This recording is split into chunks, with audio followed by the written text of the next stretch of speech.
Namaskar. Myself Pratik. In this session, we are going to discuss the concept of stored procedures. Let us start this session.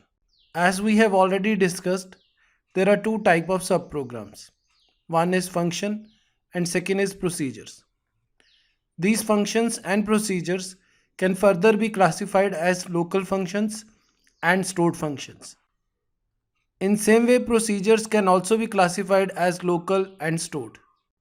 Up to this point, we have already discussed the concept of local functions, stored functions, and local procedure. In this session, we are going to discuss the concept and usage of stored procedures.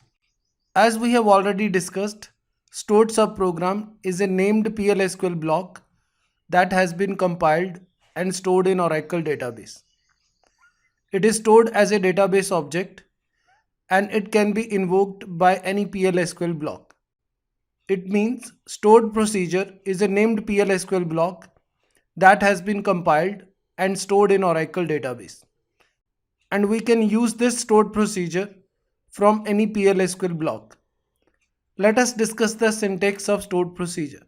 The syntax of stored procedure is create or replace procedure, name of the procedure.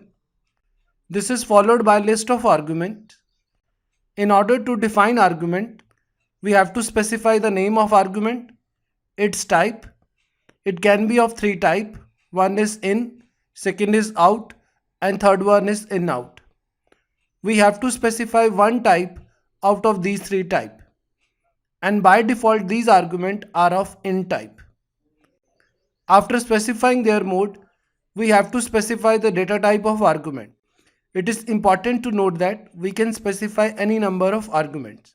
Since arguments are specified in square brackets, it means arguments are optional to procedure and we can have a procedure without any argument. After specifying the argument, we have to specify either is or as. We have to select one out of these two keywords. After this, we can declare our local variables. Then we have a begin section of stored procedure. The begin section of this stored procedure will carry the business logic for this procedure. After this, we can specify exception section, which is optional part of this procedure, and this stored procedure is terminated with end statement.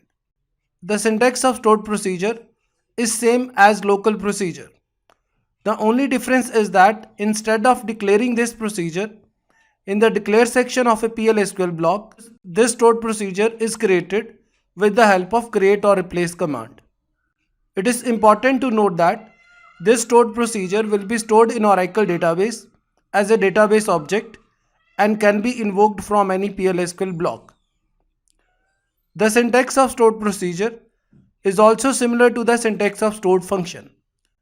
The only difference is that in case of stored function, we have to specify the return data type because a function should return a value. But in case of procedure, there is no return data type and there is no return statement. As procedure, return the value to calling environment through arguments only. To drop the stored procedure, we can use statement drop procedure name. For example, by using statement drop procedure process, the stored procedure process will be removed from the database. In next video session, we will see the examples and demonstration of stored procedure. To read more about this, you can refer my book Simplified Approach to DBMS, which is available on Amazon platform. You are requested to subscribe to this YouTube channel to receive latest video tutorials on topics like data mining, machine learning, big data, NoSQL, and many more.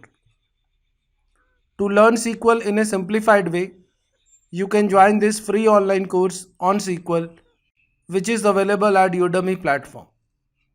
I have also authored books on data mining and data warehousing, NoSQL, beginning with SQL, and PLSQL for beginners. All these books are available on Amazon platform.